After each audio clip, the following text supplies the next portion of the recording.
Subcommittee's distinguished ranking member, my good friend, the gentleman from Texas, Mr. Cuellar. Welcome, Secretary Mayorkas. I sincerely thank you for being here to discuss your department's 2025 fiscal year budget request.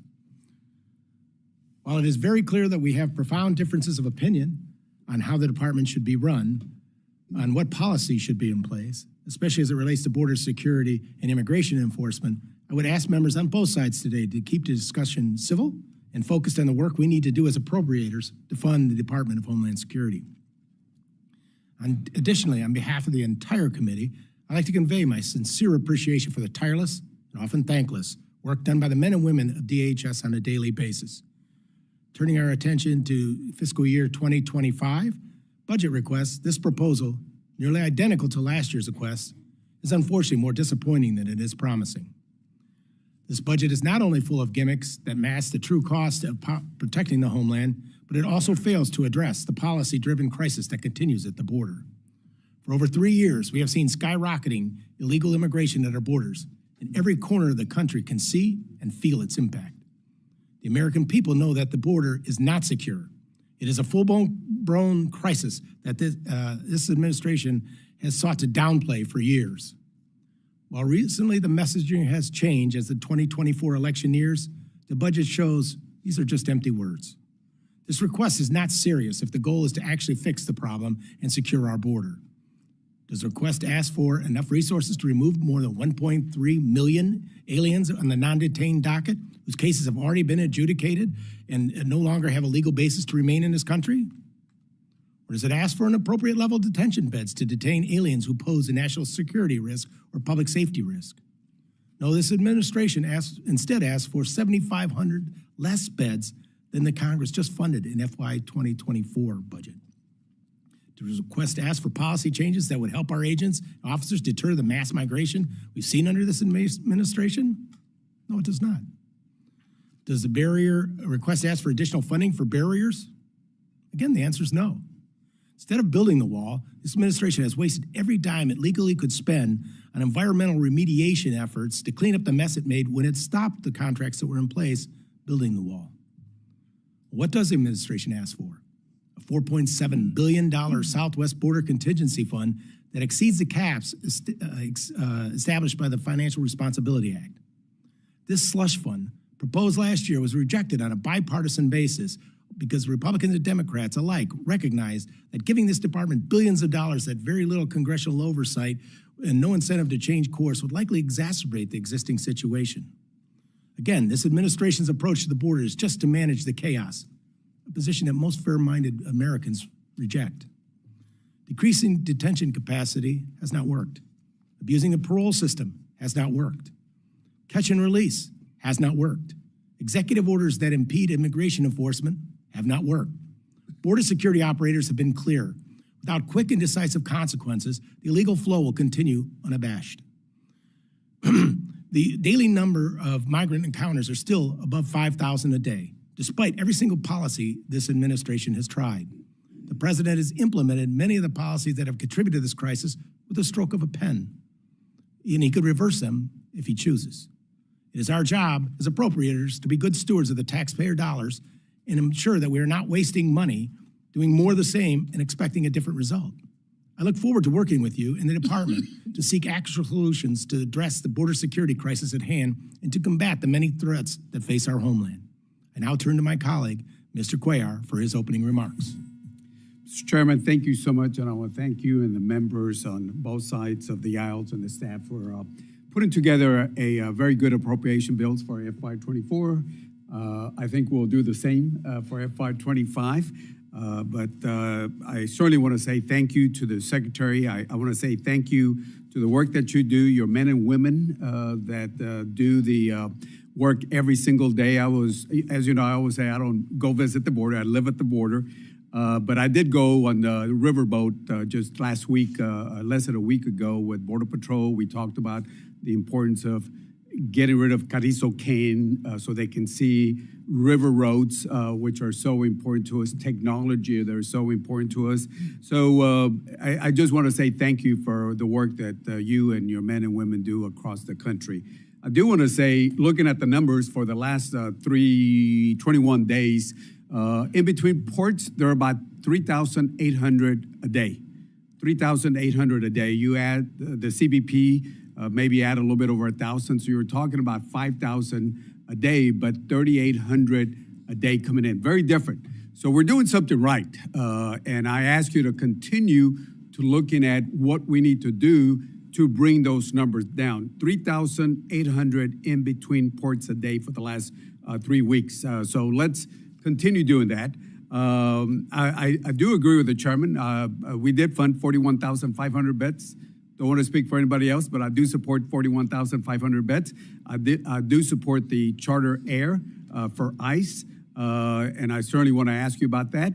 And somewhere down the line, certainly want to ask you about what the president's looking at. I've always felt that president can do an executive order. My understanding is that there is talk about another executive order, because if you get 100 people that ask for asylum, at the end of the day, they go to a judge 4, 5, 6 years later. 87 to 90% are going to be rejected. So we got to do something at the very beginning. If they don't qualify for those 5 reasons, persecution by the state on those 5 reasons, I think we need to look at that. If we do, if the president does that, I'm sure there'll be a court case by some folks that don't agree with him. But we certainly have to look at that. So I certainly want to say thank you. I hope that on the 22,000 Border Patrol agents that we had, I hope that you all look at the polygraph.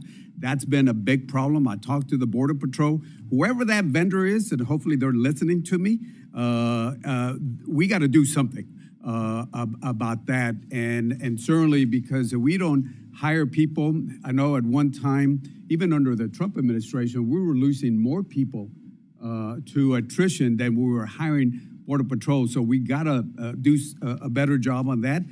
Certainly want to say, the technology that we're looking at is very, very important. I do want to say there is a court order, and let me see if we can put a little bit of more legislative intent here, where a recent injunction by a federal judge in my home state, who I think is wrongly interpreting the congressional intent of funding, provided border barrier assistance for fiscal years 2020 and 21.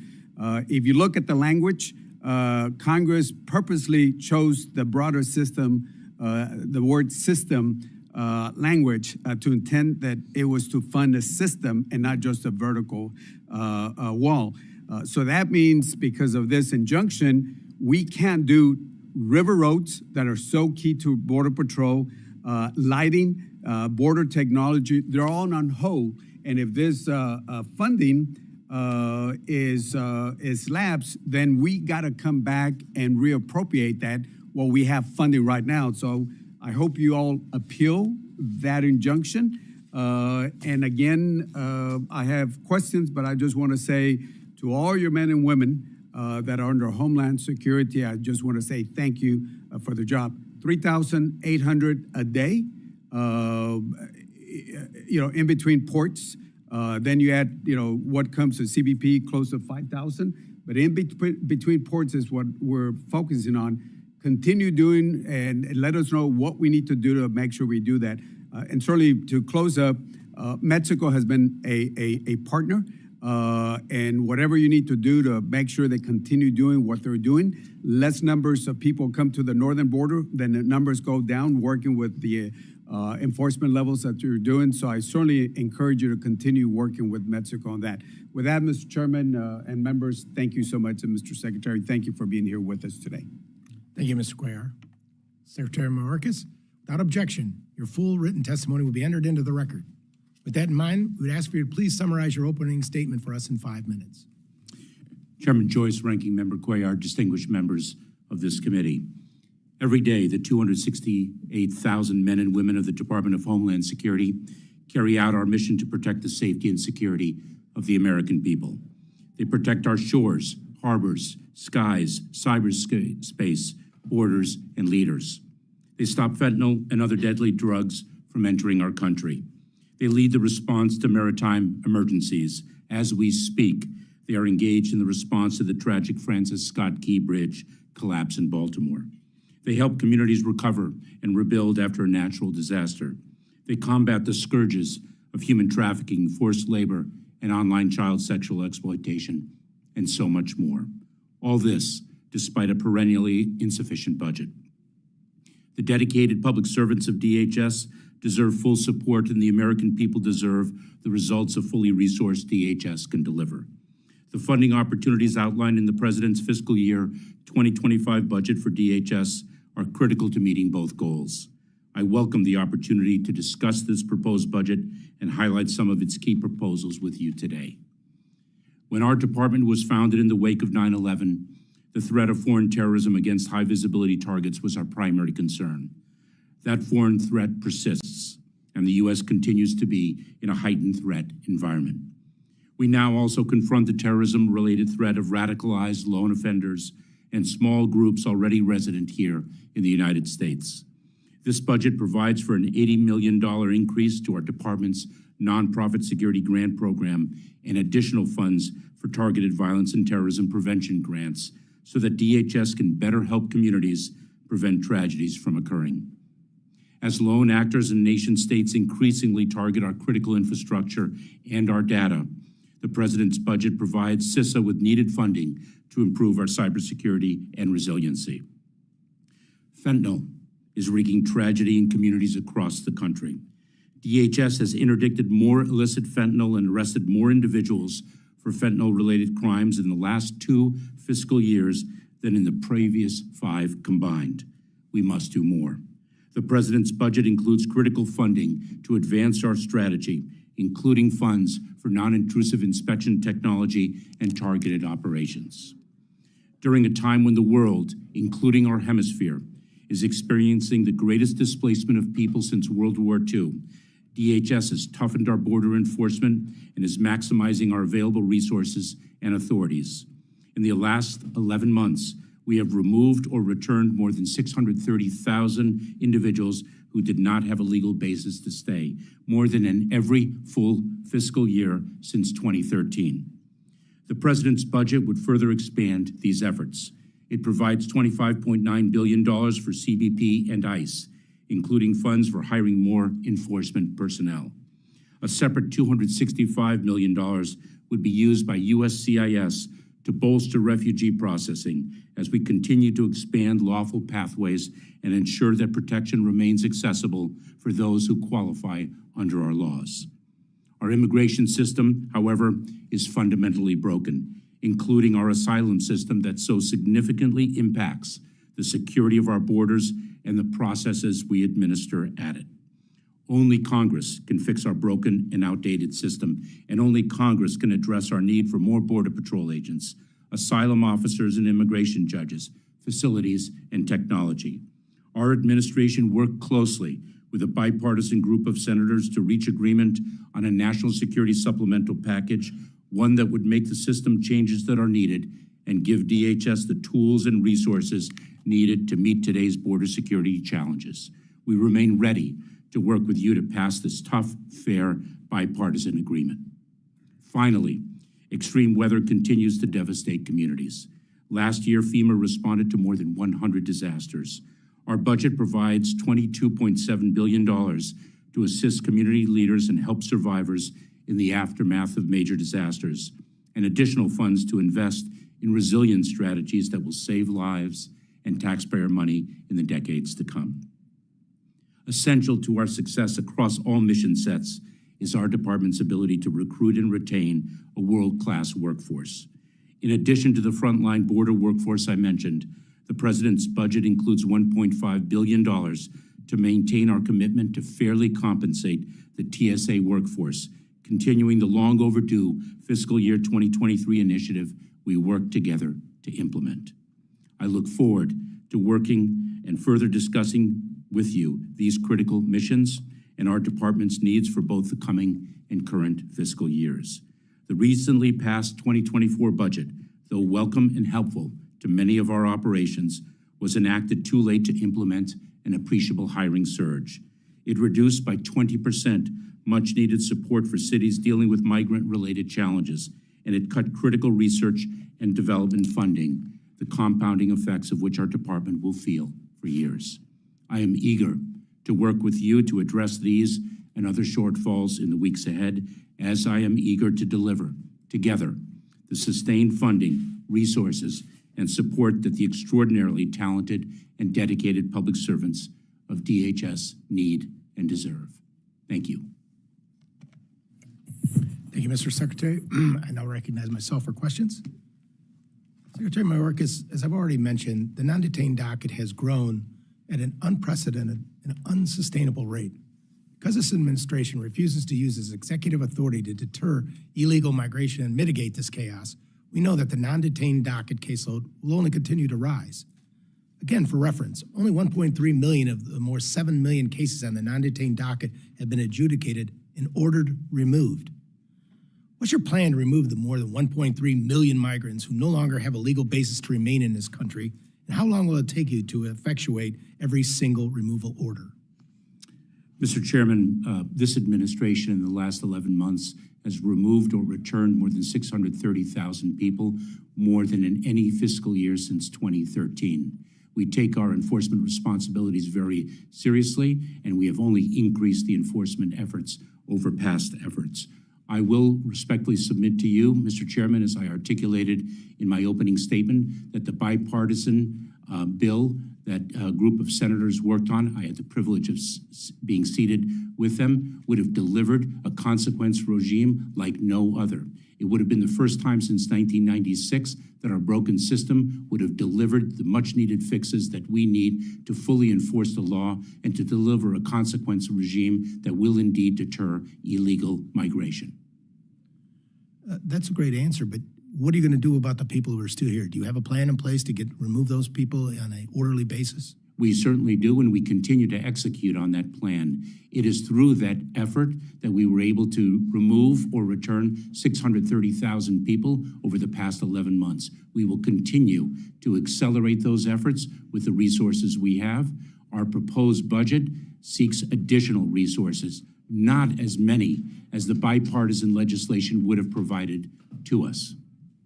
But you don't have that legislation, sir. So how can you justify using ICE detention space for border decompression efforts when the department has such a large volume of interior enforcement needs?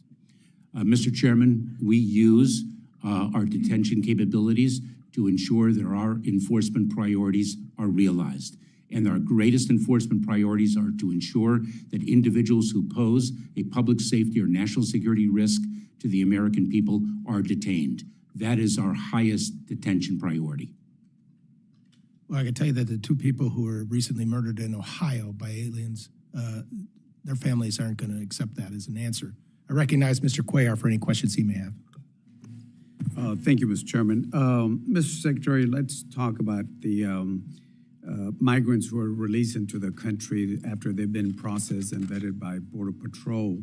One of the tools, legal tools that you have at your disposal is the use of expedited removal. And I do agree with you. If Congress would do its job and pass the Senate bill that I think is the first time since 1996 that we actually make some changes, especially looking at the asylum criteria. And again, as I've said, 5 reasons: political, religion, et cetera, persecution by the state. You know, I was just at Homeland Institute in Laredo, and we're talking to the folks there, and they said that most of them are coming in for economic reasons, even though they say asylum, but it's economic reasons. So one of the tools that we could provide to you if we pass the Senate deal, I mean, that I agree with you. But one of the other ones that you have is expedited removal, which is a process that is intended to identify those individuals and families who are truly seeking asylum and to quickly remove the rest. However, as you know, it's where your men and women are unable to do that because we lack some of the resources, and that doesn't give you the options that I wish we had. So what I would ask you, if there's not enough space between CBP and ICE to hold folks through the full duration of the removal proceedings, if you had more asylum officers and processing capacity, would you put more migrants into expedited removal proceedings, and would that help you manage challenges at the border? Ranking Member Cuellar, we issued a regulation, the asylum officer regulation, that gave greater power to our asylum officers. which enabled us to move more quickly through the asylum adjudication process. One major provision of the Senate bipartisan legislation that would have been so incredibly impactful was to allow us to apply expedited removal proceedings, a much more accelerated removal process, to individuals outside of immigration detention. Right now, for single adults, we are restricted to applying expedited removal to those in detention. That bipartisan legislation would have provided us with extraordinary enforcement tools, and I remain uncertain why it was not unanimously approved. I agree with you. So just to make sure, so you cannot use expedited removal under Title VIII unless if they're detained. That is my understanding of the law to the best of my recollection, Mr. Ranking Member. Yes, sir. And we just don't have that processing space to keep all those folks. Is that correct? Well, as Ranking Member Cuellar, as you noted, the number of encounters has dropped significantly over the past several months. The number of encounters does not in any way equal the number of detention beds that we have. The 2024 budget, I think, funded 41,500 detention beds, and we are encountering approximately 3,800 people in between the ports of entry over the past several weeks, as Mr. Chairman noted. So detention is not the only delivery, consequence delivery that we can issue. What is needed is the swift and fast removal of individuals who do not qualify for relief. The bipartisan legislation would have taken a 7-year asylum process, a 7+ year asylum process, and reduced it to as little as 90 days. That would have been a game changer. So what, besides the Senate language, which I support, besides that, what resources would you need to increase your expedited removal operations to meet the demands that we anticipate? And keep in mind that in between ports, it's 3,800, at least for the last 3 weeks, 21 days average. What resources would you need, and how would you use that?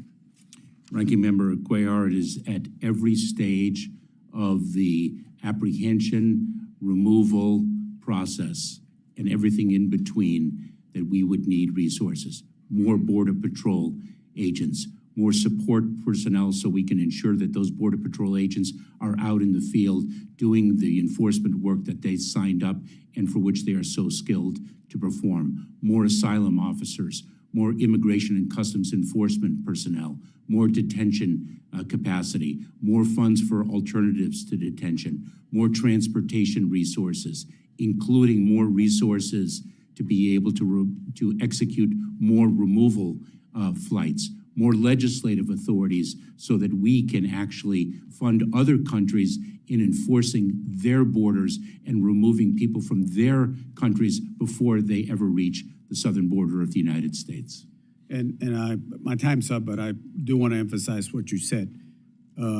Expedited removal is only if you have somebody in detention, and if they're out, then we need some changes of the law like the Senate deal does. Thank you so much. You're welcome, Mr. Cuellar. We are now recognize Sheriff Rutherford.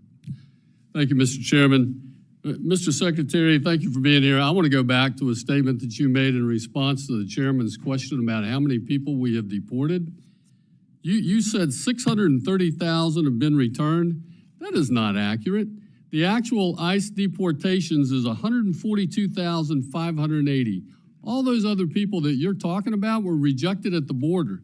These are not ICE deportations, and you conflate those two numbers, and it's aggravating to me that you do that. Now, and here we are, we've got the same problem that we had a year ago when you were here.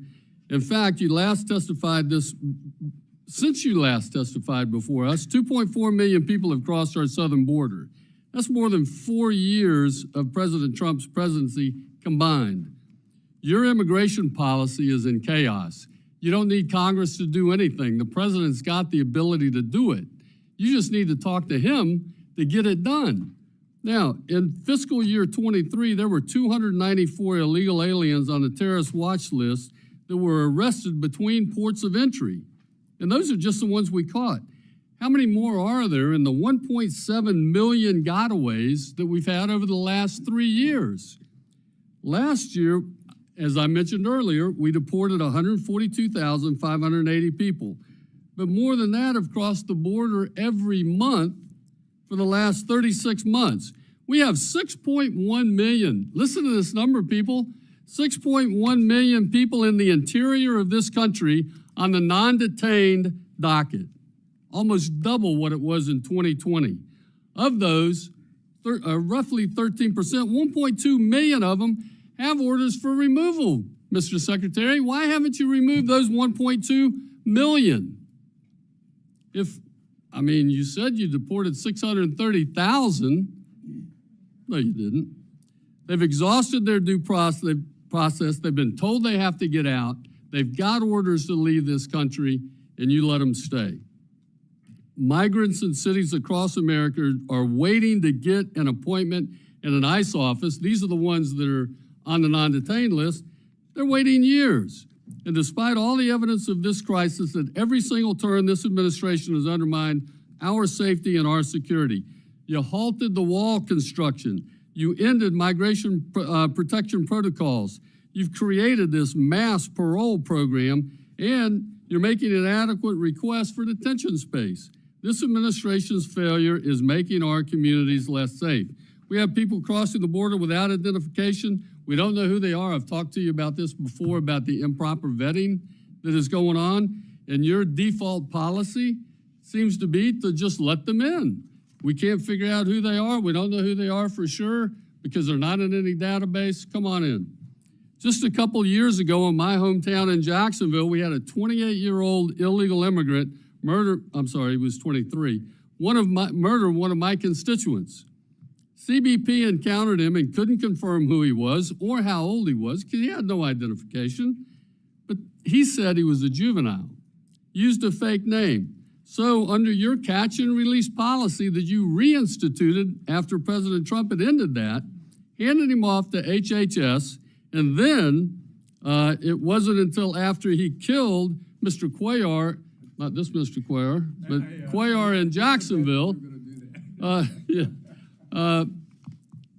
that we find out who he is. It's Mr. Yoha, and he's now serving 60 years in Florida State Prison. Just last month, we saw another one. Horrible murder because we failed to properly vet an individual, and Laken Riley was murdered by him. Look, I want states to work with, I want state and local law enforcement to work with ICE. We did in my jurisdiction when I was sheriff in Jacksonville. We had a great 287G program, and that's a fantastic program. And in fact, I'm not the only one that thinks that. Last year, acting director of ICE, Ty Johnson, told this committee that the 287G program, and I'll quote, is the best thing since sliced bread because it acts as a force multiplier. So my question for you very quickly is, do you agree with the director's assessment of the 287G program? And if so, what are you doing to expand it? Congressman, the public safety and security of this country is our highest priority. I believe, appear so. Congressman, if you'll allow me, I believe that when an individual poses a threat to public safety or national security, a local or state jurisdiction should cooperate with Immigration and Customs Enforcement for the swift detention and removal of that individual. So you didn't answer my question. Do you think 287G program is a good program, and will you work with us to expand it? Congressman, I continue to believe that 287G, when executed properly, is a force multiplier for our enforcement efforts. Is that a yes? As I said, when it is executed properly, it is a force multiplier for our enforcement efforts. You can't get a straight answer out of this guy. Look, I see my time is up. Mr. Chairman, I yield back. Thank you, Sheriff. Ms. Underwood. Thank you, Mr. Chairman. Mr. Secretary, it's good to see you again, especially during a busy week. My district stretches across 7 counties in northern Illinois, outside of Chicago. And as you know, for over a year now, anti-immigrant extremists in southern states have coordinated the deceptive and inhumane busing of migrants arriving at our southern border to blue states like New York or Illinois, including my community. They're using vulnerable people, the vast majority of whom are legally seeking asylum, as pawns in their shameless and shameful political stunt. In contrast, I am so proud to be from Illinois, where under the leadership of our governor, Governor Pritzker, and Mayor Johnson in Chicago, our community has come together to provide resources and support to these new arrivals in alignment with our values as Americans. I certainly recognize and appreciate how you and your team have made this issue a priority. But at this point, to speak plainly, Illinois desperately needs more federal support than we're getting. So today, I want to talk about our options for the coming months in the current political reality. That means without the Senate supplemental. So just with current DHS authorities and the fiscal year 2024 funding package. Much of the federal funding for communities supporting migrants comes through FEMA's Shelter and Services Protection Program, or SSP. And this funding is largely directed to southern border states. But as these states like Texas continue to bus thousands of new arrivals north, it's time to take a look at how we allocate that money. Almost 900 buses with migrants have been sent to Chicagoland in the last 18 months. But just last year, in round 1 of SSP funding, the state of Texas received 11 of the 34 grants awarded. Illinois received 2. In round 2, Texas received 33 of the 54 grants awarded, and Illinois received 2. For grants awarded with reserve funding, Texas received 28 of the 35 grants awarded. Illinois received none. Mr. Secretary, what specific steps is DHS taking to ensure that more fiscal year 2024 funds are directed to communities actually welcoming migrants? Can you commit that Illinois will see a greater share of SSP resources this year? Congresswoman, regrettably, the 2024 budget includes a reduction in the amount of shelter and services program funding. We are put in a difficult position of allocating insufficient resources as between cities in the interior of the United States that actually receive the individuals who are in immigration enforcement proceedings and the border communities that initially encounter them. We are working through that allocation right now to distribute the 2024 funds, at least in the first tranche.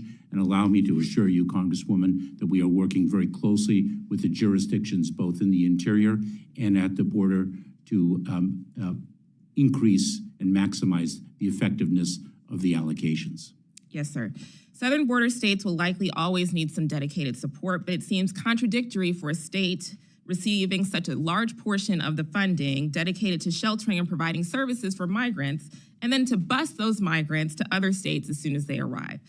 Furthermore, the total SSP funding and the bipartisan 2024 funding package fell short, as you mentioned, so we need to get creative about more solutions. So what other tools are you thinking about utilizing in order to increase the support that DHS can provide to Illinois communities experiencing migrant busing this year? And then can USCIS surge personnel to improve processing times for work authorizations, for example, or take any other steps to address those types of delays? And can DHS access any emergency funding or work with other agencies like HHS or DOD to unlock resources? Congresswoman, a few points. First and most fundamentally, it is our hope that public officials will actually coordinate, communicate, and collaborate with other public officials to ensure that the interests of the nation are properly served and that chaos is not deliberately sowed. Number one.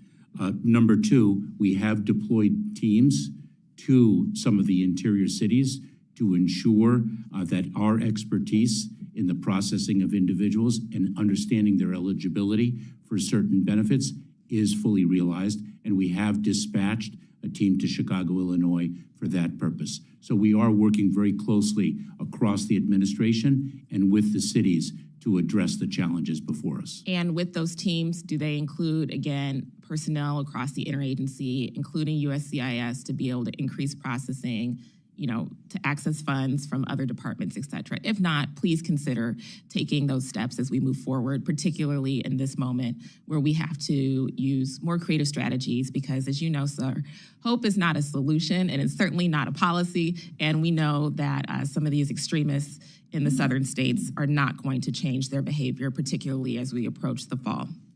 Mr. Chairman, I yield back. Thank you. We now recognize Ms. Hinson. Thank you, Mr. Chairman, and thank you, Ranking Member Cuellar, for holding this hearing today. Mr. Secretary, thank you for appearing before us. You state in your testimony that the President's budget request prioritizes staying ahead of diverse and complex threats facing the homeland and highlights your, quote, unwavering dedication to protecting the security of the American people. And the President's budget also states that strengthening border security and providing safe and lawful pathways for migration remain top priorities for the administration. I want to build on something one of my colleagues asked. Mr. Secretary, how many gotaways have there been since President Biden took office? Congresswoman, I will provide that data to you. I don't have the number. He said it, 1.7 million gotaways. So you and the Biden administration over the past few years have reversed the secure policies that were working. You stopped the border wall construction, expanded parole, allowed for millions of individuals, as we've heard, including known and suspected terrorists, cartel members, unforgivable levels of fentanyl and illicit drugs and substances into our country. These 1.7 million individuals came into our country in neither a safe nor lawful way. Yet again, you sit before this committee and ask for out-of-touch priorities again and refuse to take accountability for the total failure that you have allowed for at the southern border. So again, I want to build on something one of my colleagues said. Why would you raise, when we raise the detention bed capacity for ICE to 41,500, would you request bringing that number down to 34,000? Congresswoman, my answer is twofold. Number one, of course, the 2024 budget and the 41,500 beds allocated to us post-dated our submission of the fiscal year 2025 budget, where we remained at 34,000 beds. We will, of course, work with this committee and the Senate Appropriations Committee to ensure that the 41,500 bed capacity is sustained in the year ahead. And this is about deterrence. This is about border deterrence, and what we want to see happen is a proper accountability and oversight of that deterrence. $4.7 billion you've got for the Southwest Border Contingency Fund, which we know is a slush fund that you have access to because you came before the committee last year asking for that same out-of-touch priority. So I think you've really disrespected hardworking taxpayers, again, through these processes, attempting to get this slush fund in place to circumvent congressional direction. I think that's appalling. That's what I hear from Iowans. The purpose of the slush fund is stated to be around the uncertainty surrounding border conditions in any given year for surge-related functions. But you've systematically wasted taxpayer dollars already. You've opened the door for these surge-related activities, waving the green light for all these migrants to come, cartels, the human drug traffickers. There is no excuse to call for billions of dollars of additional slush fund dollars when it is clear that your leadership and decision-making is so off the mark here. And I think it's very concerning and alarming for a secretary that is instilled to protect our homeland to compromise on this. In your testimony, you did state, I'm eager to work with Congress to deliver for the American people and the men and women who protect our homeland. But you're pointing the finger at Congress to fix the very decisions that the administration has made that have led to this crisis, correct? No, that is incorrect. Why do you think that's incorrect? Actually pointing to Congress to fix what everyone agrees is a broken immigration system. Congresswoman, you mentioned the 41,500 detention beds that are funded in fiscal year 2024. That is less than the bipartisan Senate bill would have provided. The bipartisan Senate bill would have provided 50,000 The Senate bill also allows the president way too much authority in terms of circumventing all of the legal processes that we do have in place. And we've seen emergency requests for, obviously, the crisis that you and the Biden administration have created purposefully and systematically. I don't think that's a good argument. You've reversed, again, countless policies that were in place that were working to keep our southwest border under control, opening flood walls for this security crisis at our southern border. Again, unprecedented levels of illicit drugs and deadly fentanyl. You speak of a consequence regime, Mr. Secretary. My constituents are feeling the consequence of this regime every single day. Pounds of drugs instead of ounces in my district, increased crime. We are seeing a complete overwhelming number of illegal immigrant children in our district, overwhelming Iowa classrooms and teachers every single day. You can try to hide from the American public at how we got to this point. You can point fingers at Congress for fixing systems, but Mr. Secretary, we've seen gamesmanship out of the administration and gimmicks. And I called for your resignation last year, and I stand by my request, and I yield back, Mr. Chair. Thank you. We now recognize Congressman Case. Thank you, Mr. Chair, Mr. Secretary. It's been a little over 8 months since the incredibly tragic Maui wildfires, some of the worst in our country's history.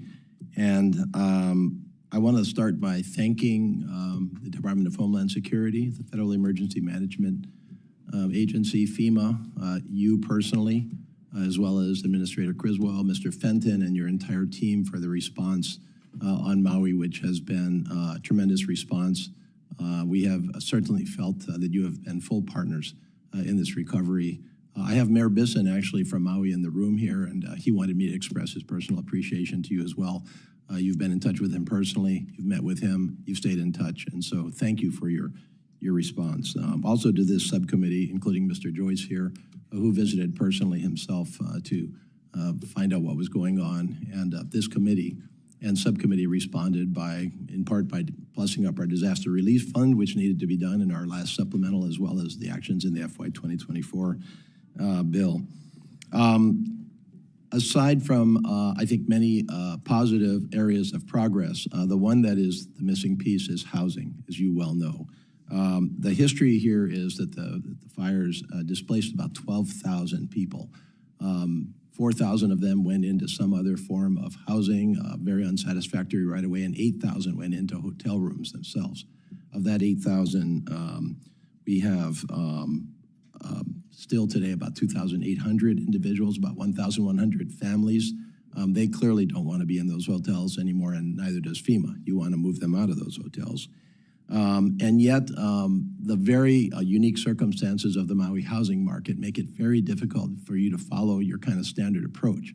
FEMA has made choices in the past between rehousing and rebuilding. You've chosen rehousing on Maui, and I understand that, but that's not going to be all of the solution here. You actually do need some form of rebuilding to pull this off over time. It's not going to really do the job. The federal delegation, the Hawaii delegation, the state of Hawaii, Mr. Bisson and the county have all asked FEMA to come off of the rehousing exclusively solution here and instead move to the actual construction of at least some temporary transitional housing on land that the state of Hawaii is making available to you to do that. Either the actual housing itself, which would be transitional, or at least the infrastructure for that housing so that other people can take care of it and put in about 1,000 units that are desperately needed to cover a gap in the housing availability. And that gap is caused not only by the shortage of housing on Maui in general, but by the fact that there are many people that are being housed in hotels and otherwise that are not eligible for FEMA housing right now. They've been disqualified for many reasons. And so there's two solutions here. The rehousing exclusively is not going to work. The rebuilding has to happen in some way, shape, or form. Some combination of rebuilding, transitional housing, and or the exercise of your waiver authority to allow the people that are being disqualified from rehousing to actually get into that rehousing market. I think this would be good all around. You certainly are spending a heck of a lot of money that you don't need to be spending on some of these housing options that you've pursued in a very tight market. So what can you tell us about your thoughts in terms of the Maui wildfire overall? And again, I say this in the context of sincere appreciation for your efforts. Congressman, thank you very much for recognizing the extraordinary work of FEMA in close partnership with state and local officials. You correctly described the housing challenge following the tragic fires as extremely complex and difficult, and we are looking at all our options and also are eager to work with Congress to assess what additional authorities FEMA might need. We're working across the administration, not just the Department of Homeland Security through FEMA, but also with housing and urban development, with economic experts to understand what is the right solution for the people of Maui, whether rehousing is inadequate and therefore we have to rebuild. The challenges of rebuilding are difficult because of its island status its unique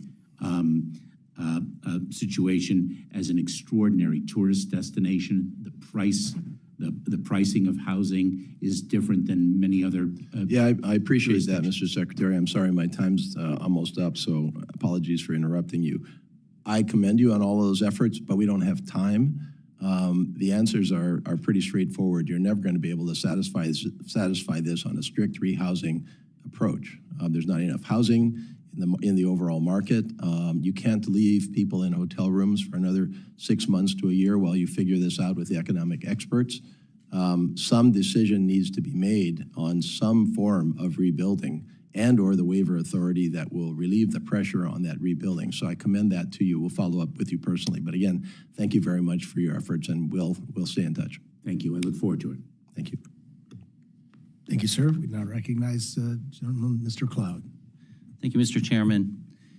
I'm going to start with a very simple question. What's the name of your department that you are the secretary of?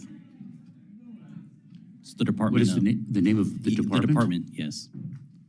The Department of Homeland Security. Department of Homeland Security. And your department was stood up when 19 foreign nationals misrepresented who they were and used our infrastructure and our resources to bring a catastrophic attack, of course, on September 11th. Now, your department is tasked with protecting the homeland, and you have done more to turn it into and to prioritize processing than you have protection.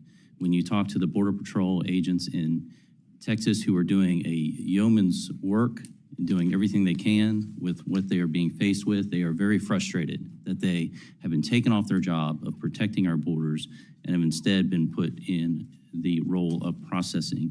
Could you speak to any authorities that Congress has removed from you or the president since taking office? Congressman, Has mentioned- Congress removed any authorities from you or the president since you've taken office? Congressman, the point That's a that yes you- or no question. Congressman, the point that you make with respect to Border Patrol agents is exactly why. You're filibustering. I asked you a yes or no question. Congressman, the point that Has you make is Congress exactly- removed any authorities from you or the president since you've taken office?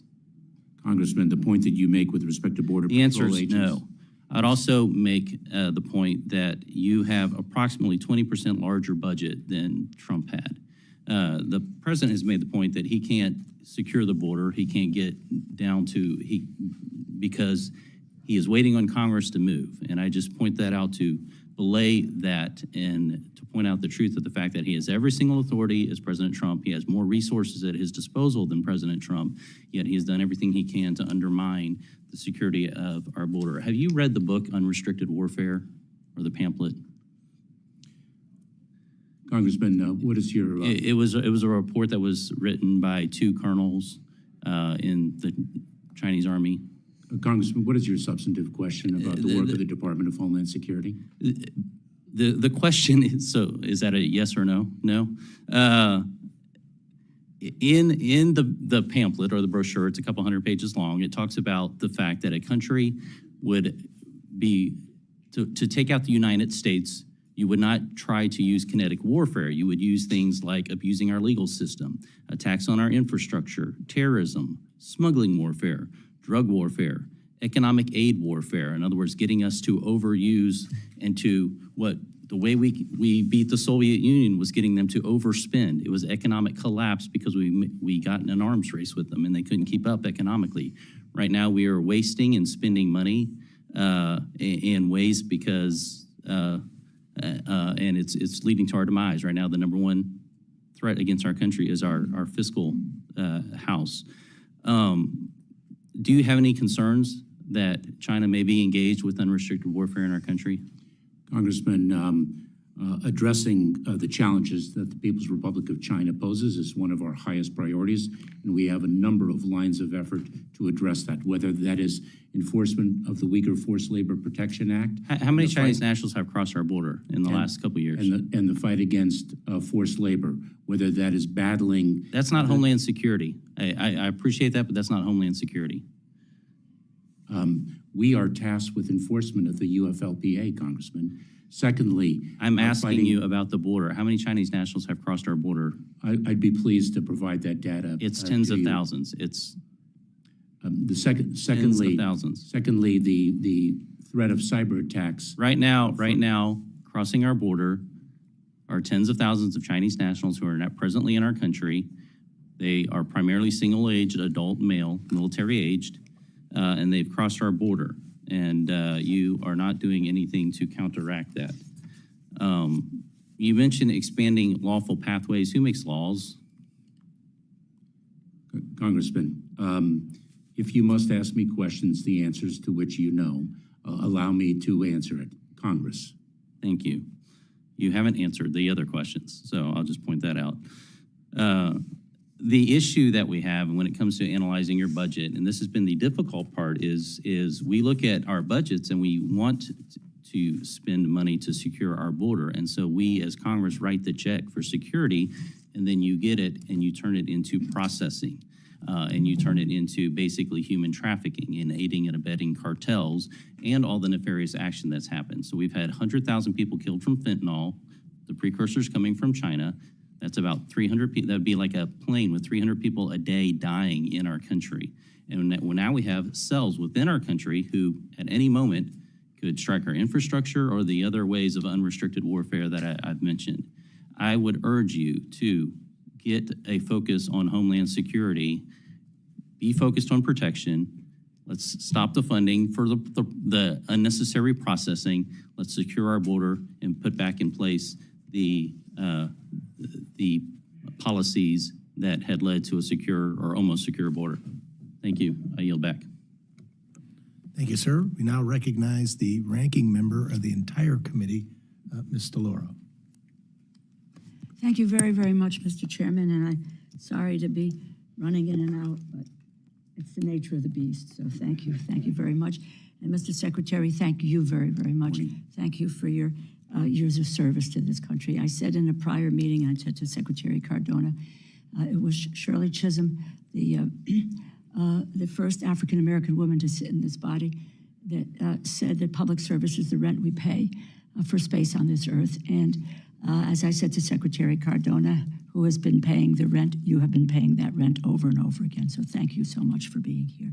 I have a couple of FEMA questions, if I can. FEMA Initiative is the nonprofit security grant program. Funding to not-for-profit organizations making physical security improvements to facilities at the high risk of terrorist attack.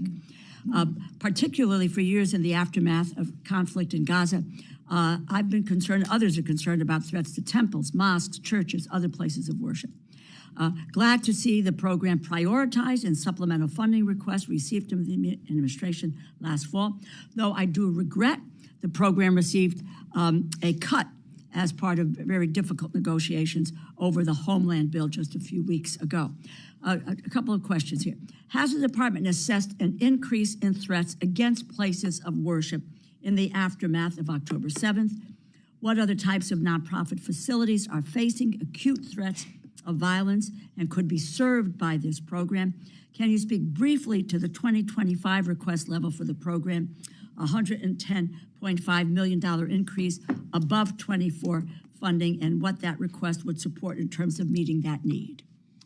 Congresswoman, the heightened threat environment in which we currently live has only been exacerbated by the October 7th terrorist attacks against the state of Israel. We have seen a dramatic increase in the rise in anti-Semitism as well as Islamophobia.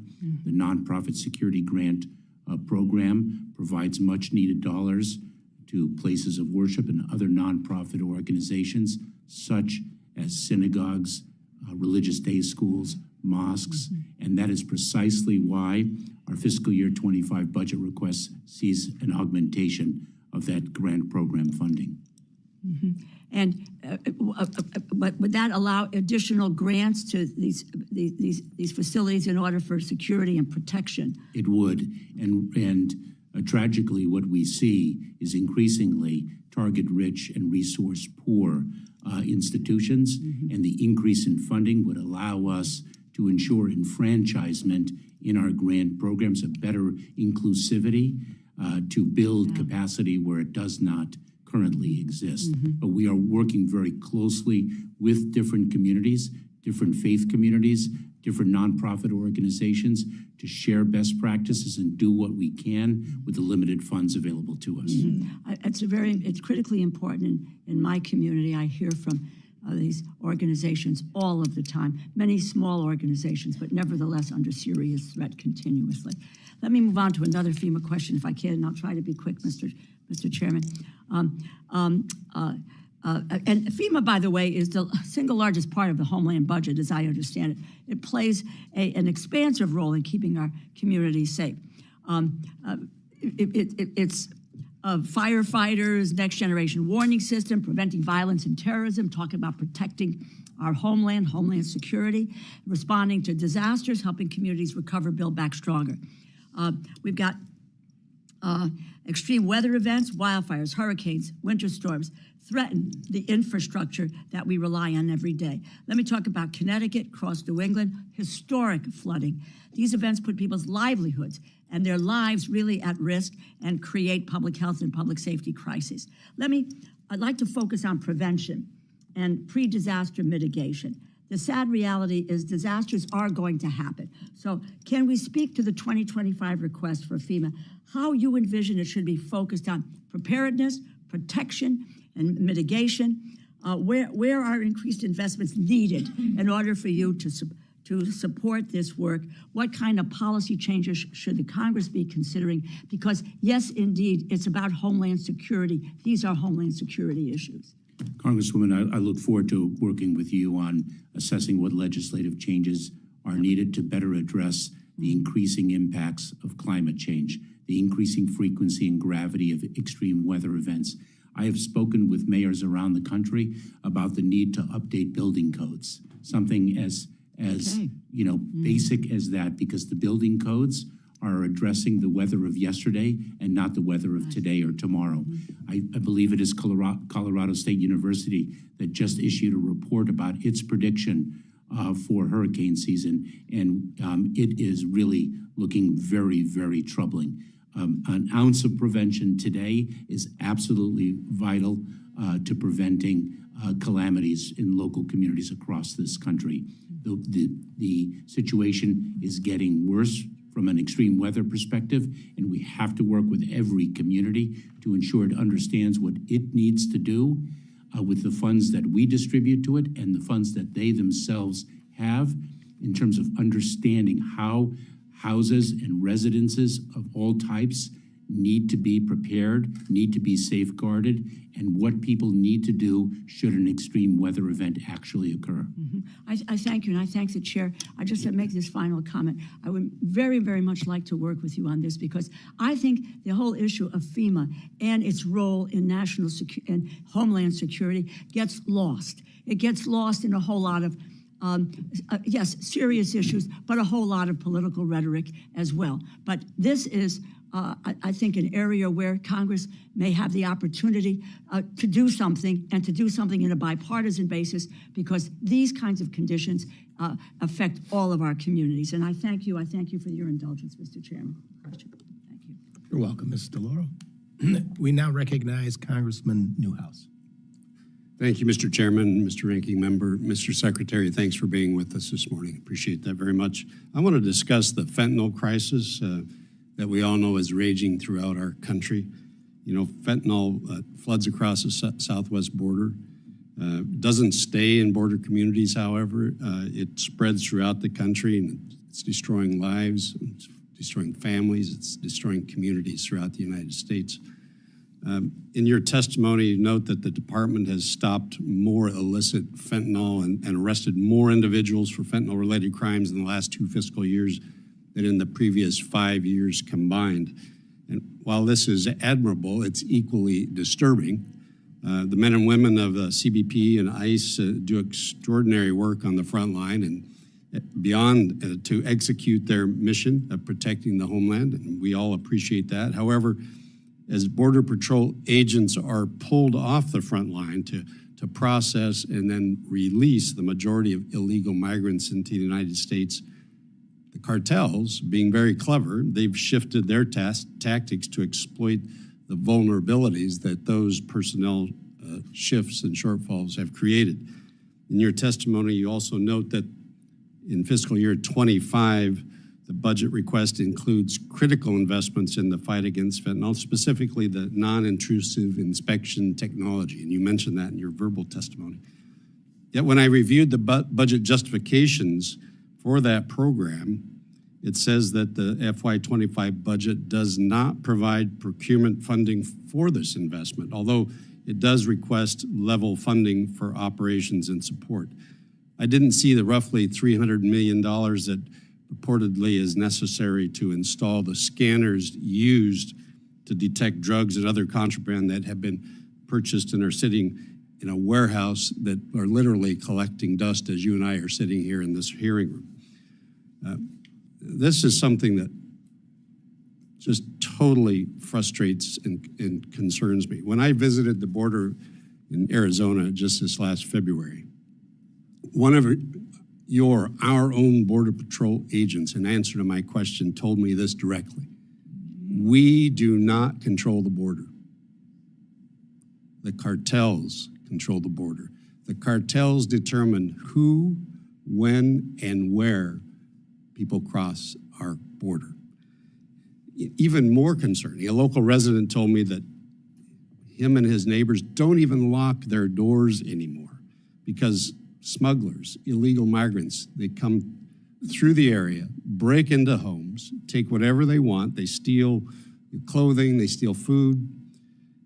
People have resorted to just leaving stuff out on their patios and leaving their doors unlocked to try to prevent the damage of people breaking in. I think that's just, to have fellow citizens going through that on a daily basis, to me, is unconscionable. This federal fentanyl epidemic, it's fueled through the southwest border. Over 50% comes through Arizona alone. Why can the department justify this? Tell me, are you working with Mexican authorities to do what I see two important things? Stop fentanyl precursors from coming from Mexico. And number two, prevent waves of migrants from physically rushing the border. What are some of the specific and tangible actions? Congressman, I'll answer very briefly in the limited time we have, but I would welcome the opportunity to speak with you outside of this hearing to talk about the work that we are doing with Mexico, both in the fight against fentanyl and to ensure that individuals who seek to arrive at our border are interdicted before they reach our border. But we are working very closely with Mexico, and not only with Mexico, to interdict the flow of precursor chemicals, as well as the pill presses and other equipment used to manufacture fentanyl into this hemisphere. And I will share with you, I share your concern, Congressman Newhouse, because for 12 years I was a federal prosecutor battling the trafficking in substances as serious as cocaine and black tar heroin, and we've seen nothing like the toxicity and fatality of fentanyl, and we have to battle it together. And this is a scourge that has been growing for years. I believe it was in 2020 that there were 57,000 overdose deaths. This is not a new phenomenon. It is a years-long phenomenon, and we need to work together to address it. Thank you, Mr. Chairman. You bet. Thank you, Mr. Newhouse. We now recognize Mr. Guest. Thank you, Mr. Chairman. Ms. Secretary, the discretionary budget this year is $62.2 billion. Is that correct? I believe that's correct. And the request last year was $60.4 billion as it relates to discretionary spending. Is that correct? I believe so, Congressman. You stated in your opening statement that there was an insufficient budget, that we were not giving you the funds necessary for you to be able to carry out your job and the men and women who serve under you. Last year, you requested $60.4 billion, and Congress appropriated $61.8 billion. So we actually appropriated more money than you asked for. When you look at what you're asking for this year versus what we appropriated last year, those numbers are very similar. There is not a huge discrepancy between $62.2 and $61.8 billion. And as I look through the individual items that you requested, one of the things that Ms. Henson brought up were detention beds. Congress this year funded 41 6,500 detention beds, but yet you're only requesting 34,000 detention beds. And you also referenced the Senate bill. In the Senate bill, you said the Senate bill, which never passed out of the Senate, but was a bill in which they were debating as part of the overall funding package, you said would have funded 50,000 detention beds. And I'm assuming you supported the Senate bill, did you not? Oh, I hope you would have as well. Well, if it would have come over here, I would have been happy to have looked at it, but unfortunately, it never made it out of the Senate, so the House did not have a chance to review the legislation. So do you support then the 50,000 detention beds that would have been in the Senate bill? In the context of the bipartisan Senate bill, yes. All right, but yet you're asking for some 16,000 less detention beds and actually 7,500 less detention beds than we currently fund. And you talk about expedited removal, and you say that people who are in detention often have expedited removal. And so if the intent is to those individuals who don't need to be here, to remove them from the country sooner rather than later, and we know about the immigration courts and the backlog and all the problems that we face, putting people in detention expedites their removal from the country generally, does it not? Congressman, a few things. Number one, remember that when we fund detention beds, we also have to fund personnel. It is part of a... Do you need more money for personnel? I want to know what you need to fund more detention beds, because to me it seems asinine, Mr. Secretary, that we're going to ask for less detention beds when we see a record surge in immigration, when we see a record number of orders of removal that have been issued by the court, but yet we're saying that we don't need detention beds if we're going to, one, prevent people from coming into the country, or if we're not going to prevent them once they're here and once there is a final disposition of their case, if we're going to seek to remove them. Okay. And I'm very concerned about that fact. I'm very concerned that you're asking not only for less than we funded this year, but you're asking for substantially less than the Senate bill, which you said that you agreed with. Congressman, a few points. Number one, as I articulated earlier, our fiscal year 25 budget request was submitted before Congress passed the fiscal year 2024 budget. What number do you need? Is 34,000, is that the number that you need right now? We are committed to working with Congress to sustain the 41,500 beds that Congress funded. If that's the number, why didn't you put that in your budget? Why are you substantially underselling the number of detention beds and then making Congress come in and bump those numbers up? If those are the numbers you need, if those are the appropriate numbers, Mr. Secretary, I would ask that you put those numbers actually in your budget and that you ask Congress to fund that. And that you don't expect us that we're just going to plus up those numbers, and so you leave those numbers artificially low.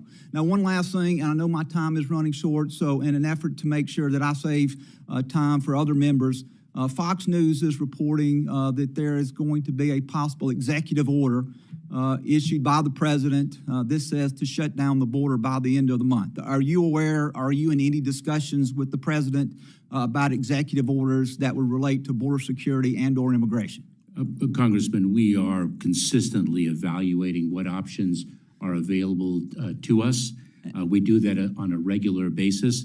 I will share with you that executive action, which is inevitably challenged in the courts, is no substitute for enduring solution, if I may, for the enduring solution of legislation that will fix what everyone agrees is a broken immigration system. And as a secretary, do you believe that the president has the power to issue executive orders that would deal with border security and or immigration? We have actually implemented executive orders by way of very critical and effective regulations, and I would be pleased to speak with you about those. Thank you, Mr. Chairman. I yield back. Thank you, sir. We now recognize Dr. Harris. Thank you very much. And first at the top, I want to make sure that you convey my thanks to the Coast Guard for what they're doing in the Port of Baltimore. Their response was tremendous. I mean, getting that port reopened is important. Obviously, it's a multi-agency effort. Coast Guard is playing a very important role, as well as the Army Corps of Engineers. So I want to convey my thanks. Thank you, Congressman. I will do so. I'm going to ask you a question that has come up because the FBI director has testified before Congress that he wasn't certain whether or not there were undercover operatives, FBI operatives, working on January 6th in the crowd. But an undercover journalist with Sound Investigations released a video you may be aware of in the last 2 days of a CIA official, former FBI member, actually saying, yes, there were. So I'm going to ask you a simple question. Were there undercover officers or agents from the Department of Homeland Security or paid informants in the crowd on January 6th? Congressman, I don't know the answer to that question. I will follow up with you. Wow is all I can say. Was Ray Epps a paid informant? Congressman, I'm not familiar with those facts. I'd be very pleased to get them to you. Thank you very much. And is it the policy of the Department of Homeland Security, because I understand it is the policy of the FBI to actually have undercover individuals at these events to kind of keep them in control, to allow people to peacefully exert their First Amendment rights while kind of, calling attention to people who might interfere with that. So is it the policy of the Department of Homeland Security to have undercover agents or officers or paid informants at events like that? Events like? Like a large protest somewhere where people attempt to exert their First Amendment rights. Congressman, that is not where we focus our Okay, but if you get the answers to me on the other one, I'd appreciate that about January 6th, whether or not you had agents there. Okay, let me talk a little bit about the OIG. The OIG has complained that they attempt to get things from the Department of Homeland Security. I'm going to ask this letter to Chairman Green from January 17th from the OIG to be entered into the record, where she points out that the department over the past few years has used the excuse of the Privacy Act and the Presidential Records Act to withhold information from the OIG. Now, the purpose of the OIG, as you know, is Congress. We think the OIGs are important to keep an eye on the individual departments, and we would hope that the departments would always cooperate with their OIGs, because otherwise it looks a little suspicious. So do you agree that the Privacy Act and the Presidential Records Act, in fact, do not affect the ability of the department to transfer information to the OIG? Congressman, let me assure you that we cooperate fully with the Office of Inspector General, and we also appreciate the importance of the Inspector Generals in making sure our department is as efficient and effective as it can be. Is your Inspector General Joseph Kafari? Yes, he is. But in this letter, he says you're not cooperating. And so I'll enter in, Mr. Chairman, without objection, I'd like that entered into the record. Congressman, I respectfully disagree with the Inspector General. Well, that's why we have Inspector Generals, to actually keep an eye on the departments. And we expect when the department is doing something that they want to cover up, that they're not going to cooperate with the Inspector General. And then they're going to claim that they cooperate with the Inspector General. That's our cop on the beat. That's our cop on the beat, watching the cops on the beat. Okay? Congressman, assuredly, you are speaking of a department different than ours when you characterize that type of behavior.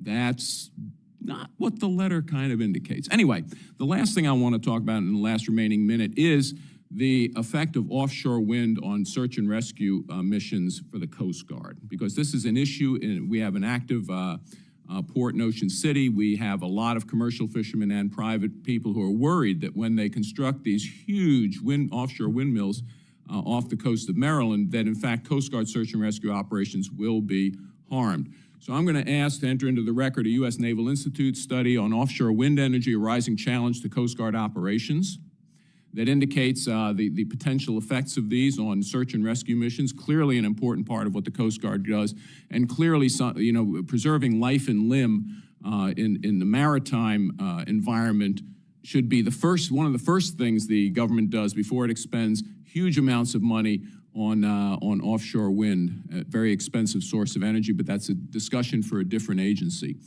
I also want to ask if you could follow up with the Coast Guard. There's a November 25, 2019 letter, which again I'll ask to be entered into the record, signed by the Director Captain Jennifer Williams, Director of Marine Transportation System, acting U.S. Coast Guards, where she suggests that ongoing studies are being done. This is now 4.5 years ago, with regards to the safety of offshore wind vis-a-vis search and rescue missions of the Coast Guard. Are you aware whether or not that determination has been made, whether it's been safe? I'd be pleased to follow up with you, Congressman. Thank you very much. And again, I ask that be entered into the record. And I yield back.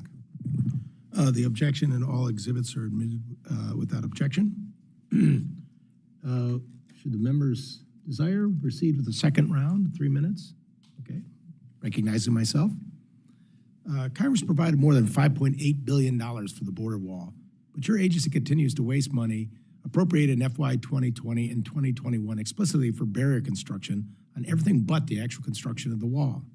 This administration finally admitted that the FY 2019 funds were not spent on the wall as Congress intended. They would be breaking the law.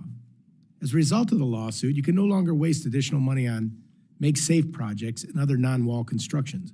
Why won't this administration follow the clear and unambiguous intent of Congress and build additional miles of wall with the roughly $600 million left in the wall account? Mr. Chairman, I won't speak to the Texas court decision because that is a matter of ongoing litigation, but let me assure you that we do comply with the law. As a matter of fact, because of our understanding of the legal imperative, we approved the construction of 17 miles of wall. We did that last year. In addition, I have approved, I believe it is 129. I may have the exact number inaccurately, but I believe I am right. 129 gates and gap closures and reforms. And so we are complying with the law, but we continue to believe that technology is a far more advanced capability that we need to invest in to ensure the security of our border. On my trips to the border, sir, I've seen wall parts stacked, not being constructed.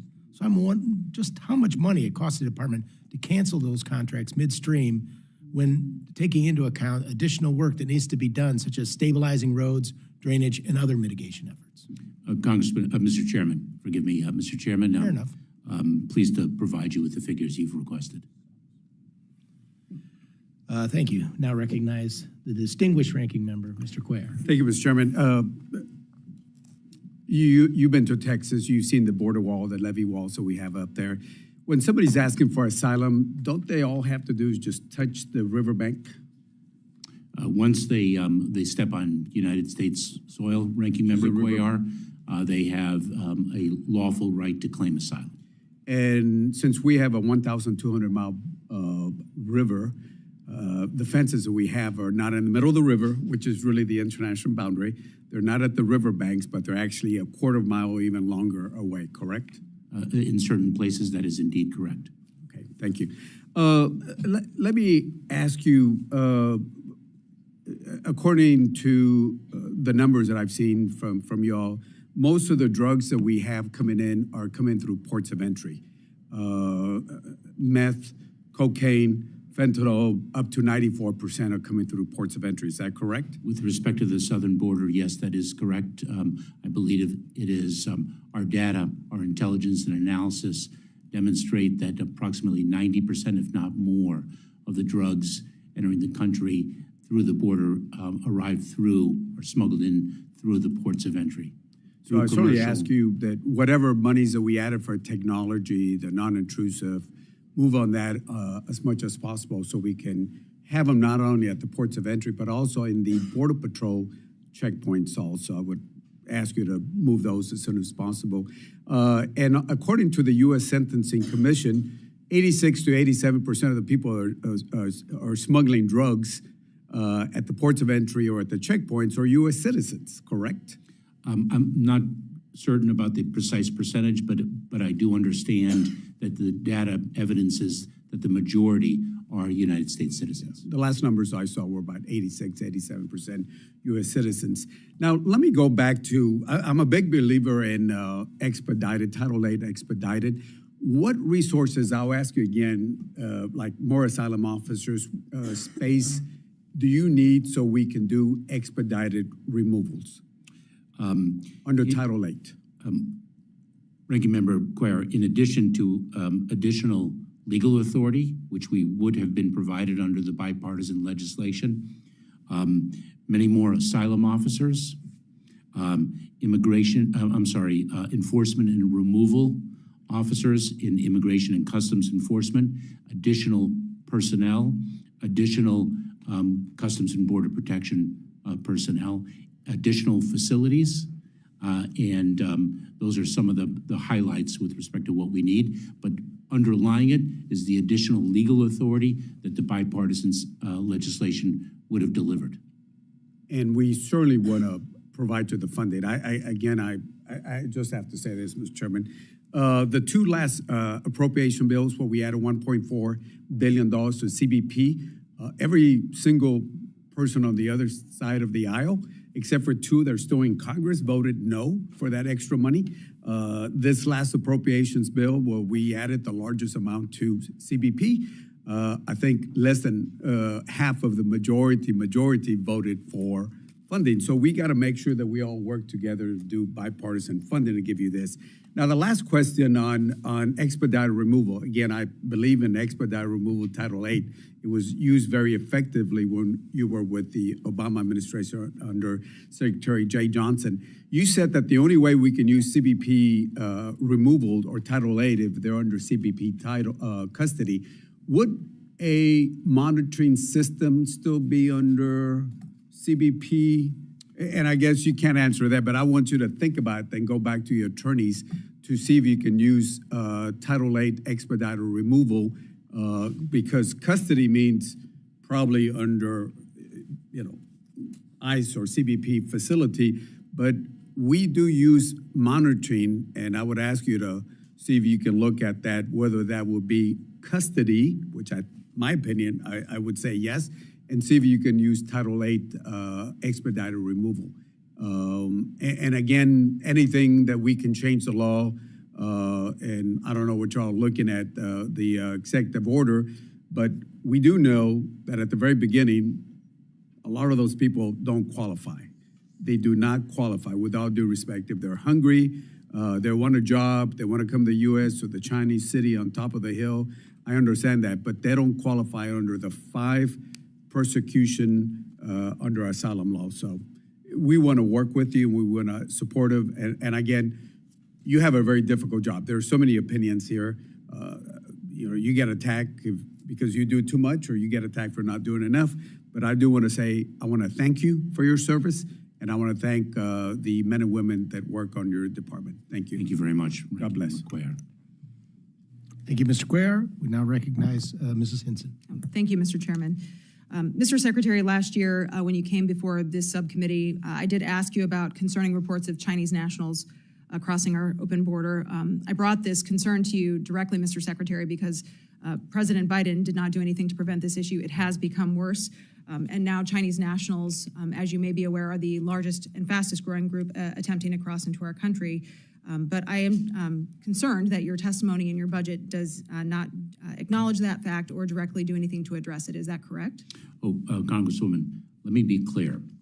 Number one, any individual who poses a threat to public safety or national security is a priority for detention, number one.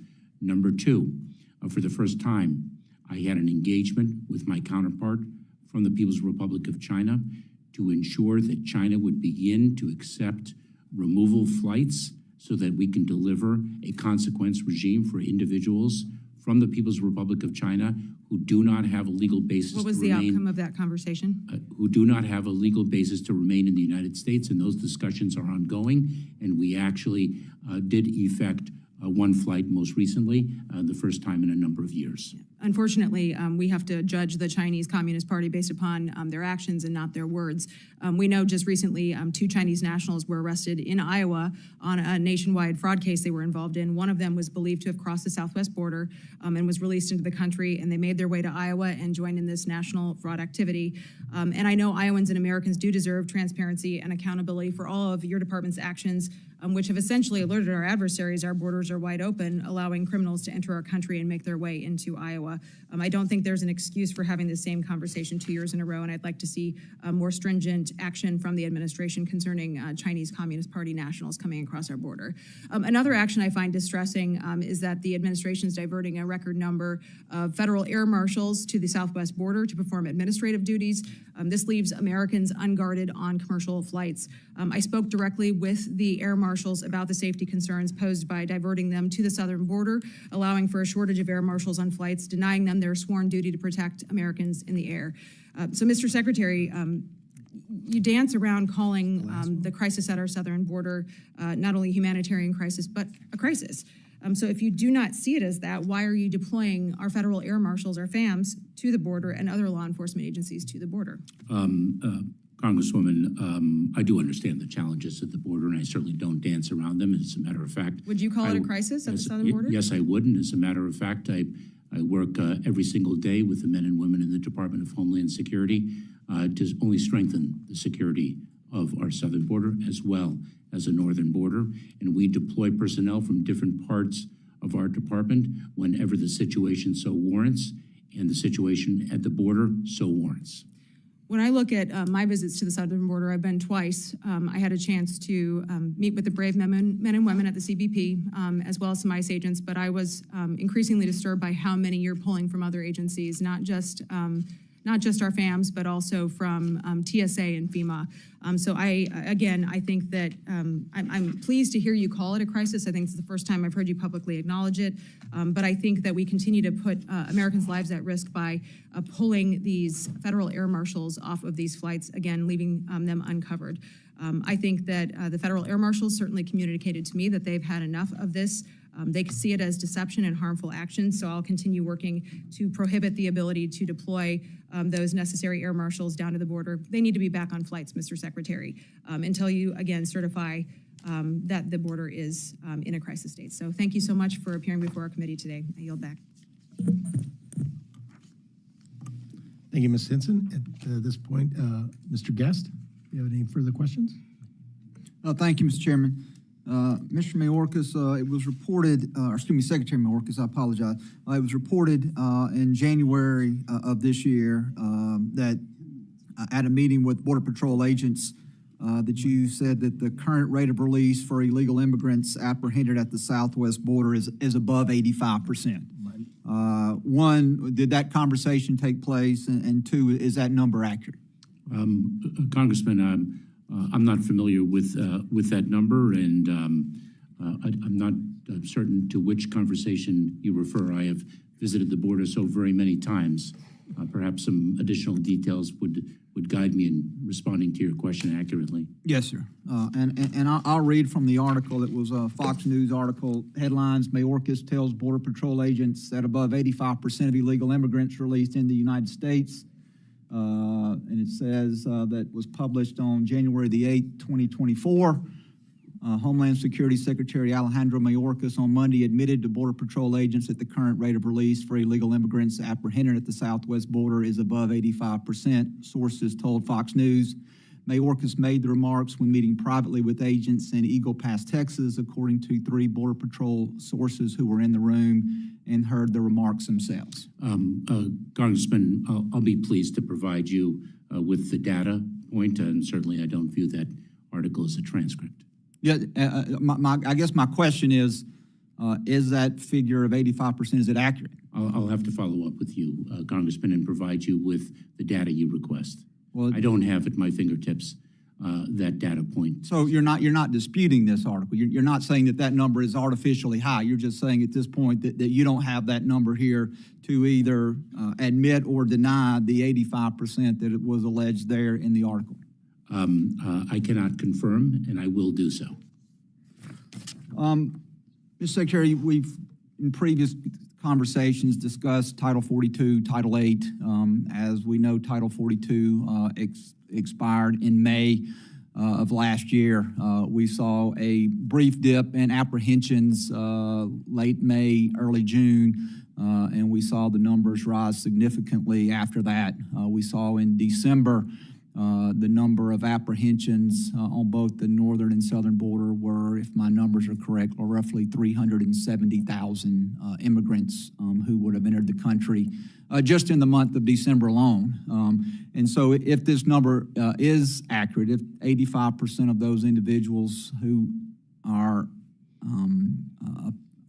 who attempt to enter are actually released into custody, that would put the number at roughly 315,000 just in December alone. And so these numbers to me are very troubling in that we seem to have a large number of immigrants continue to come in the country. After 42 expired, there were some conversations that you had testifying that you believed that once we began prosecuting immigrants under Title 8 versus Title 42, that we would see those numbers drop, because part of the argument under Title 42 was we were deporting immigrants back to their country of origin or back into Mexico, and they were then immediately returning back across the border with no consequences. And so now that 42 has expired and we're operating only under Title 8, I've not seen a decrease in the numbers whatsoever. If anything, we've seen those numbers increase. And so can you explain to me, now that 42 has expired and we don't have that revolving door of immigrants being apprehended, returned to Mexico, and then coming right back in the country, why we can't seem to get any relief, why we continue to see, as what you've referred to the first time I've ever heard you refer to it as a crisis. I've heard you repeatedly say this is not a crisis and that the border is secure. I think this is the first time that you said that. I know that the president said that, I believe, in January, that not only did he say the border wasn't secure, he said that it hadn't been secured in a decade, which would have been there in the entire time in which he has been president, and including time in which he was vice president in the Obama administration. And so now that 42 has expired, now that we're operating under Title 8, now that we're continuing to fund the Department of Homeland Security in amounts in excess that you asked for, what more do we need to do to be able to secure our border? Congressman, first of all, it's not the first time I've used that terminology. I'd be pleased, we don't have the time right now, but I'd be pleased to explain to you why the numbers were as high as they were in December and why they are significantly lower since then. There are clear reasons for that. And what we need to strengthen the security of the border is to pass the bipartisan legislation that would provide us with the legal tools and the resources to address what everyone agrees is a broken immigration system. There has not been, in my time in the Department of Homeland Security, which is more than 10 years now, nor in my time in the federal government, which is approximately 22 years now, 12 of which were spent as a federal prosecutor, have I seen a proposal that is as tough on the border and to strengthen the security as this bipartisan piece of legislation. I yield back, Mr. Chairman. Thank you, Mr. Gass. I remind us, everyone on the panel here, that the second round is supposed to be 3 minutes, although our clock showing up 5 minutes. So in order we could take care of everybody. And my sincere apologies to Ms. Underwood for skipping over her and trying to be unbiased here and making sure we have equal representation on both sides. Please, your next question. Okay, thank you, Mr. Chairman. Mr. Secretary, who was the Secretary of Homeland Security on January 6, 2021? January 6th of 2021 was that Acting Secretary Wolf, I believe. Yes, sir. But you were not Homeland Security Secretary on that date. No, I assumed office on February 2nd of 2021. Yes, sir. Secretary Mayorkas, your tenure at the Department of Homeland Security has been historic in so many ways. You face so many challenges and a really complicated threat environment. And at the same time, during your tenure, DHS has seized over 43,000 pounds of fentanyl last year alone, ensured the safety and security of nearly 850 million travelers in 2023, which was a record-setting year in air travel. You've exceeded your goal of new hires for women in law enforcement.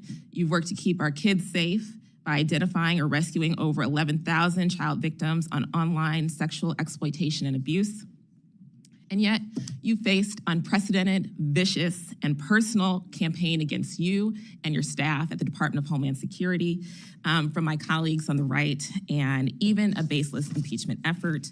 DHS is charged with work that is both difficult and essential, keeping Americans safe. And I want to thank you for your commitment to doing that important job and doing it with the focus and care and attention that we expect of our leaders in this country. Thank you very much for your service, sir.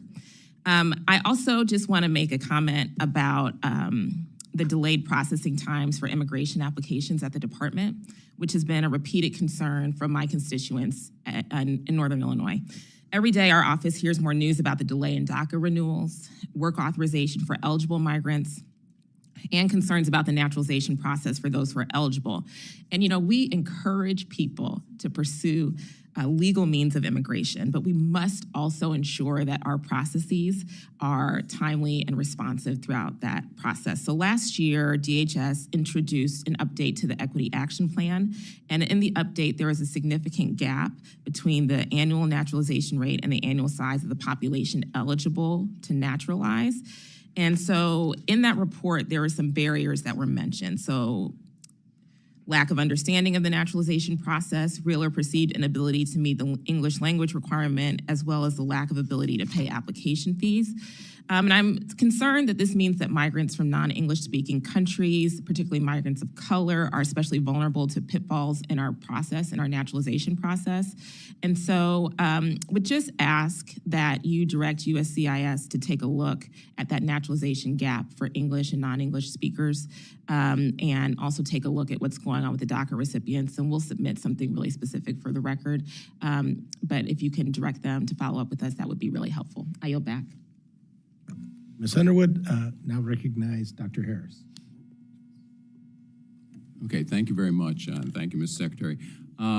First of all, just to follow up on the January 6th thing, you were the secretary while the congressional investigation went on, when the whole question of paid informants and embedded federal agents was brought up. Is that right?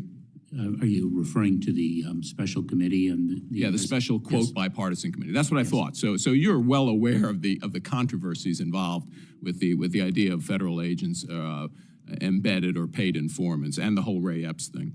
All right, let me just clear up the 212F issue right now, because the president is the one who raised it now, because apparently he's going to issue some kind of executive order. And I'm assuming he had the same authority to issue that executive order 3 years ago before 9 million people entered the country. Is that right? I mean, he's going to issue it tomorrow, and the gentleman raised a perfectly valid question, like our laws didn't change in the past 3 years because Congress didn't do anything. God knows Congress didn't do anything on immigration. So I'm assuming we're operating under the same set of laws. So I just find it a little coincidental that, 7 months before an election where the president is down in the polls and immigration is the top issue, that the president gets religion on this.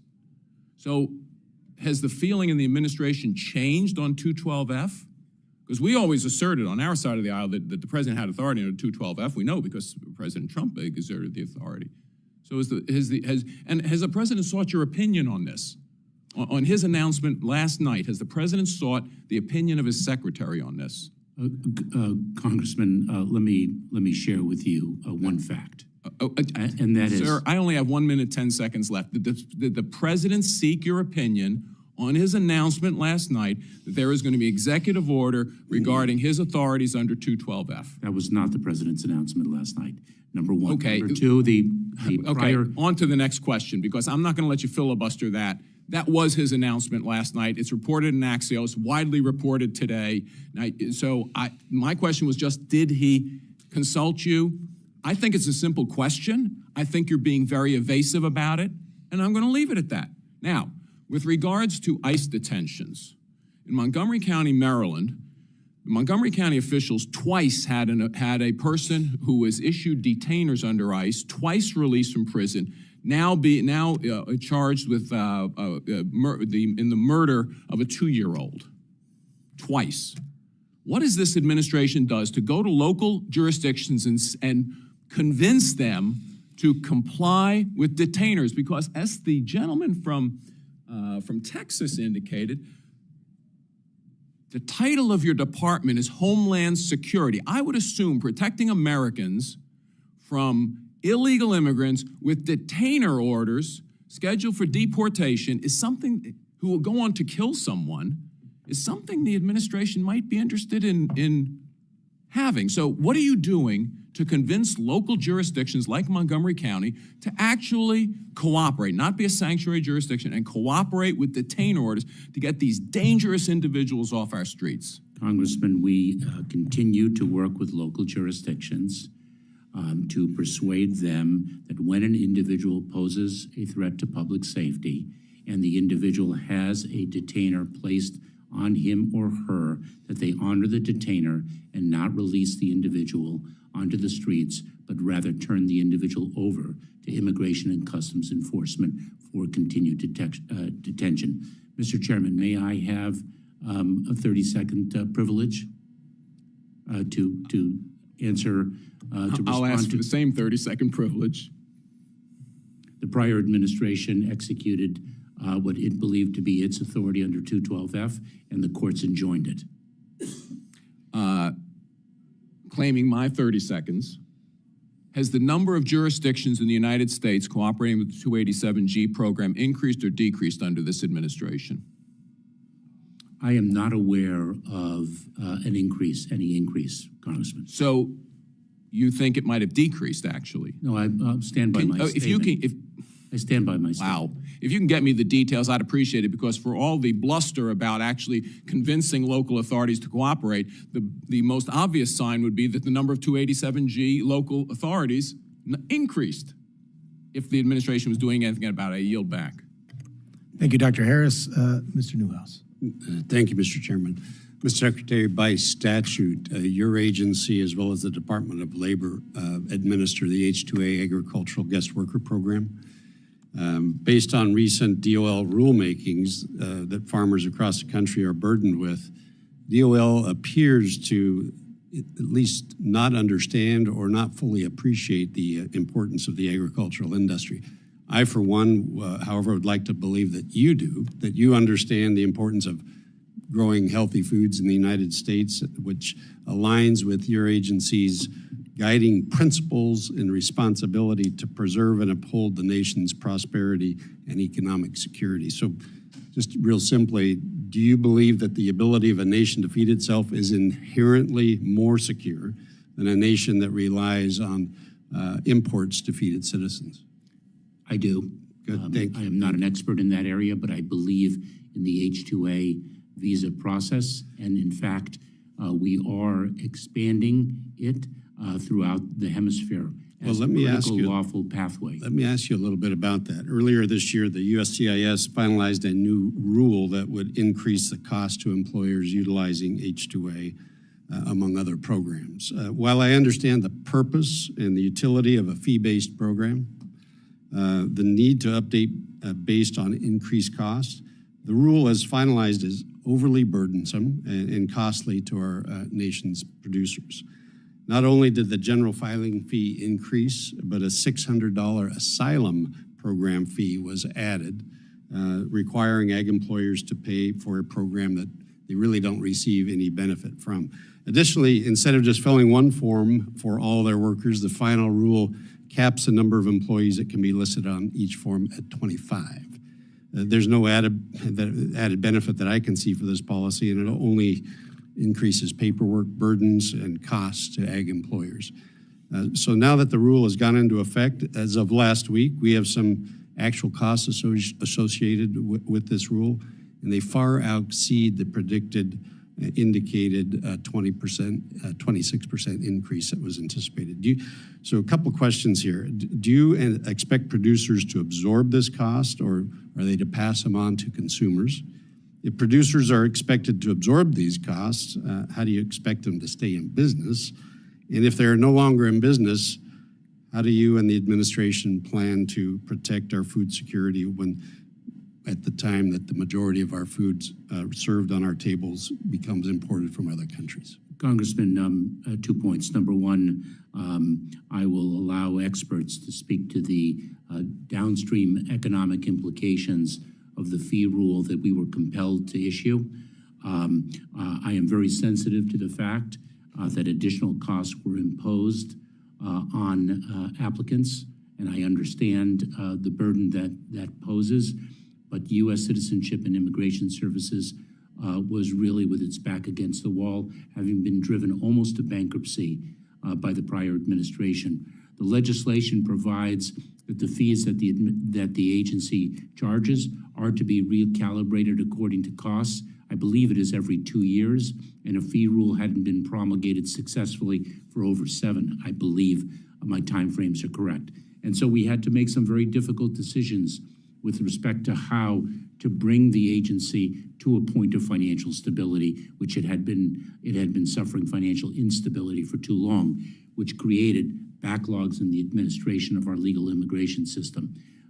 I will follow up with experts to address your more economic-centered questions. I appreciate that. Thank you. Thank you, Mr. Chairman. Thank you, Mr. Newhouse. My understanding is our ranking member, Henry Cuellar, would like to ask you one more question.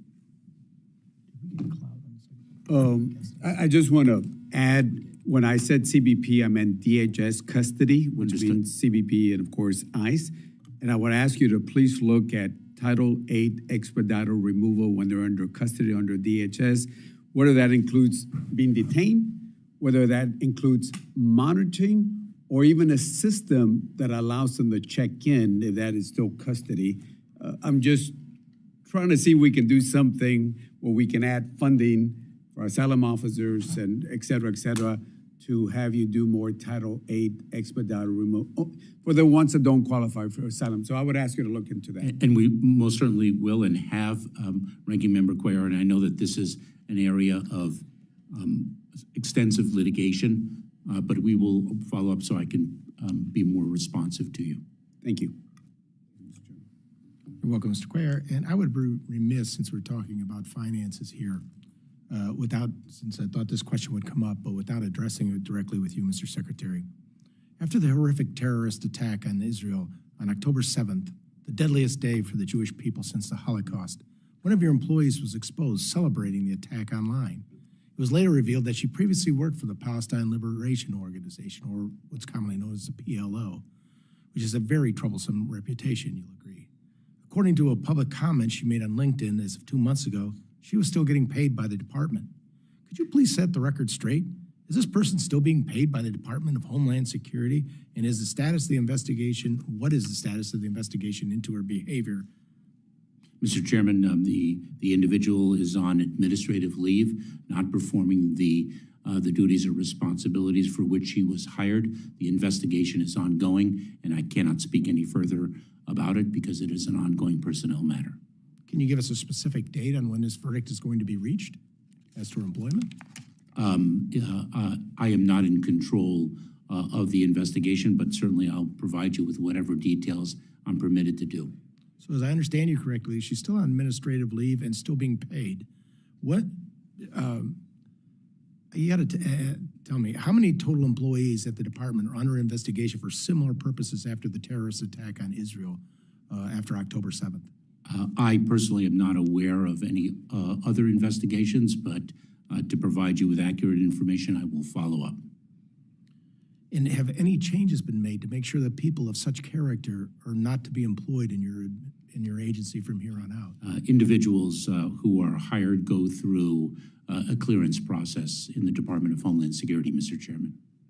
I take it you'll be tightening up those clearance processes? We review our hiring and retention processes on an ongoing basis. As a matter of fact, I'm meeting with leadership this Friday to address one aspect of them. Well, first off, thank you to the members who are here today. I'd like to get back to the members who have submitted questions of which you said you would go back and scrutinize your records and report back to them. And if you could do so within the next 15 business days, we'd be most appreciative. There may be some additional questions that members may come up with or provide in writing. We ask you to, again, provide those answers on a timely basis. I'd like to thank you for being here today, sir, and the subcommittee stands adjourned. Thank you. I got it. Can't knock my iced tea over.